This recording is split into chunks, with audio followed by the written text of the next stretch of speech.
Ghost Stories of a Librarian. Library after midnight.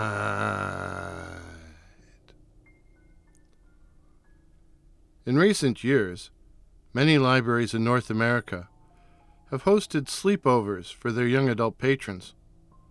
Perhaps your local library has hosted such an event. I was never involved in such a program. Instead, I had my own sleepover. I was visiting a library branch on the other side of town from my home. It was late afternoon on a cloudy, overcast day. I was reading a magazine, a copy of the Fortean Times, while sitting in a comfy chair by an upstairs window, when the article I was reading, not being particularly compelling, I began nodding off.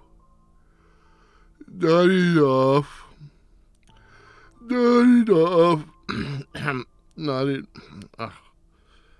So, I gave up. I shut my eyes and said to myself, "Take me, sleep. Take me."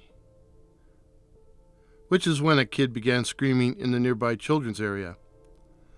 Now, I'm not one of those grumpy old people who think libraries should be as silent as a tomb, and I understand little kids can sometimes be rather noisy.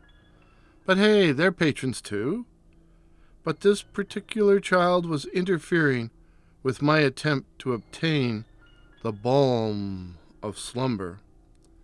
Worse, the hysterics had encouraged another child to burst into loud wailing tears. Stereo! I had resigned myself to going someplace to grab a coffee in an attempt to wake up, when I noticed the door of a nearby meeting room had been left open.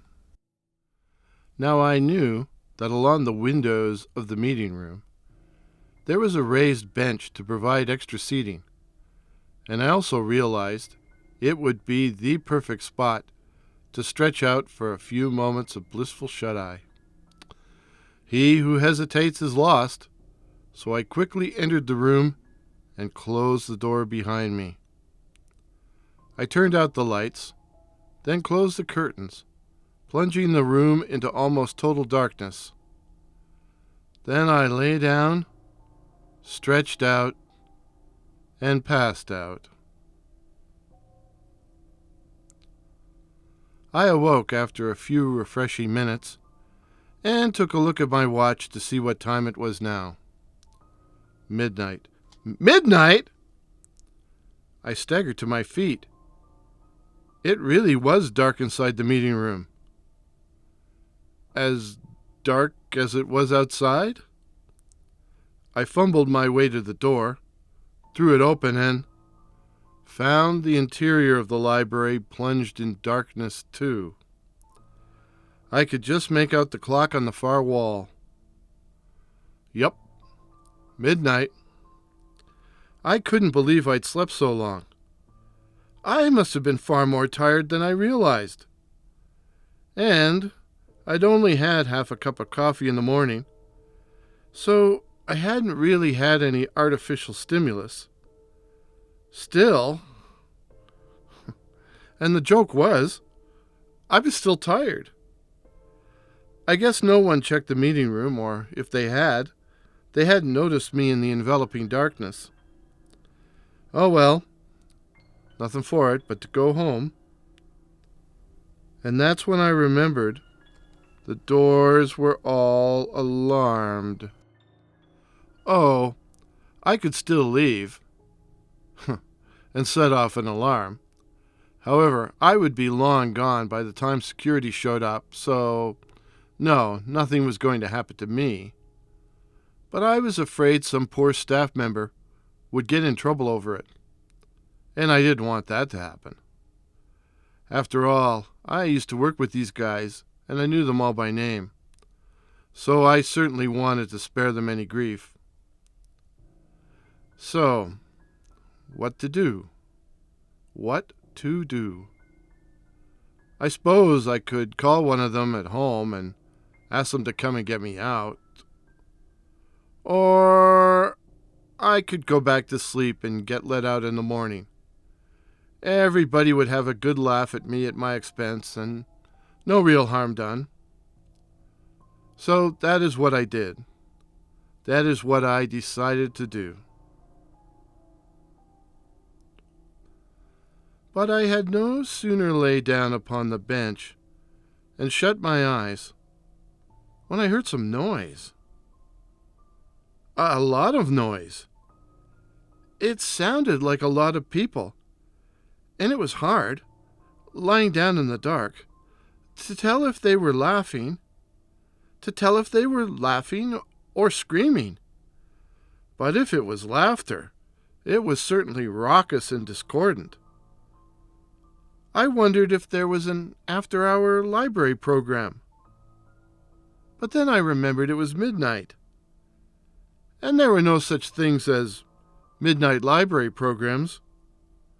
I didn't think. Cautiously, I opened the door to the meeting room and peered out. Now, the meeting room was on an upper or mezzanine level, and from the shadows of the doorway, I could see down onto the main floor of the library. And I saw nothing. Just row upon row of dark shelves of books. But wait. What was that in front of the large circulation desk? In the more open area? What? What I saw was not so much people as a shadowy movement, as insubstantial as smoke, a dark shimmering which reminded me of the distortion caused by heat radiating off a hot road in summertime. Almost impossible to explain or describe. But something was there, something moving, but shadowy, almost invisible, and making a hell of a lot of noise. Something malignant. The fear washed over me, forcing me to retreat into the comforting obscurity of the meeting room. I didn't know what was out there, but what I did know was that it would harm me if it found me. If it found me. More like when it found me. I didn't think I could make it outside without encountering whatever was out there. So I decided upon the next best thing. I would pretend to be asleep. Play possum. Yeah, I know, pretty lame, but that's all I could think of at the time.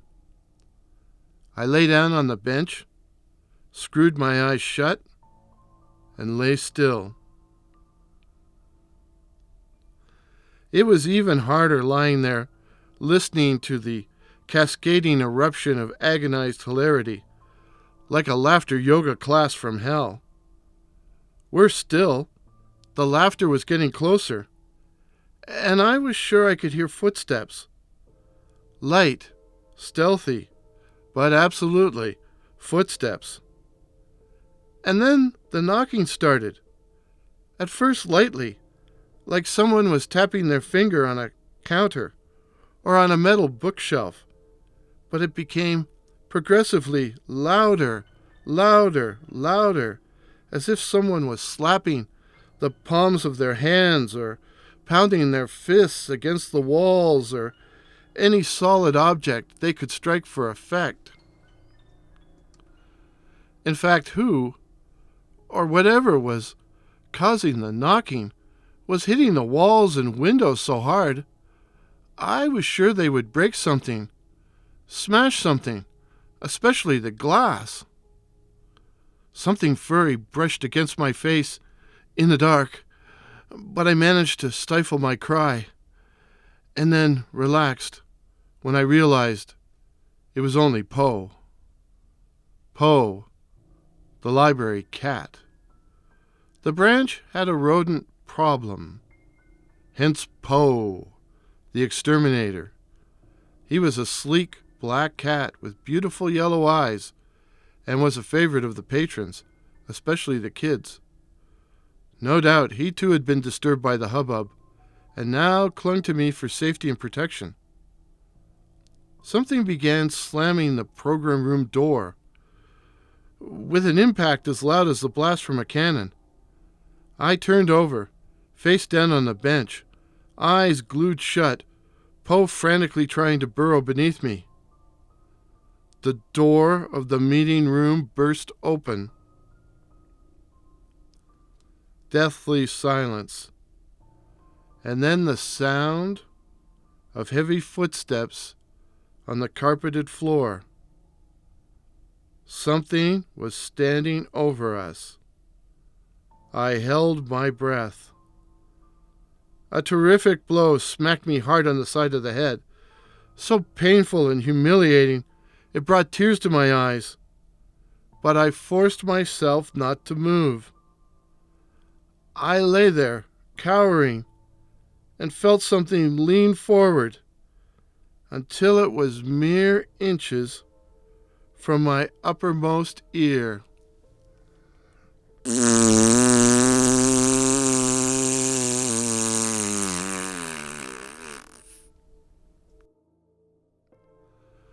I tried not to lash out in anger or start laughing. It was playing with me, and it was all pretty embarrassing. But poor Poe couldn't stand it. With a meow which could only be called a shriek, the black cat bounded for the open doorway and disappeared into the main area of the library. Almost immediately, the presence which had been oppressing me was gone, and something told me that the only way I would get out alive was to flee immediately while I still had the chance. The meeting room had a side door leading to a stairwell connected with a fire door, and in less than a minute I was outside and sprinting across the parking lot to my car. Driving away from the building, I saw a car from the security company speeding towards the library, but I was too far away and going too fast for him to see me. I drove at high speed, and when I got home, turned on all the lights in the house. I didn't sleep a wink till dawn. After all, I'd already had plenty of sleep. But nothing seemed to have followed me home. Nothing I was aware of.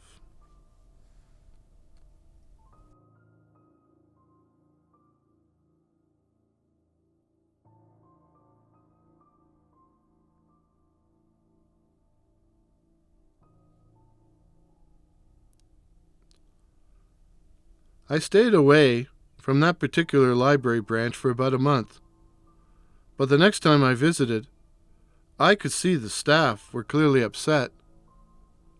"What's wrong?" I asked a clerk at the circulation desk. "Oh, our little kitty cat, Poe, you know, the black cat? Well, he's vanished. We've had the whole community looking for him everywhere, but he's totally disappeared. It was like he was spirited off the face of the earth." And so, the cat didn't come back. Instead, it was a goner. And the creatures of the night managed to spirit it far away, away. Poor Poe. Meow.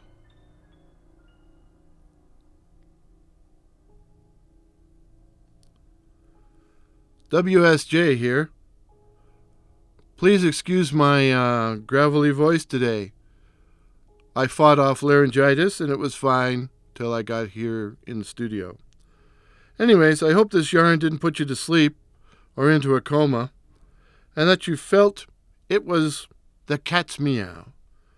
Please share this video, comment, I love comments, and I try to respond to all of them. Really, I do. Drop a like, and please consider subscribing for more ghost stories of a librarian and tales of the night floaters. Till next time, stay awake and stay hungry. Ciao and meow.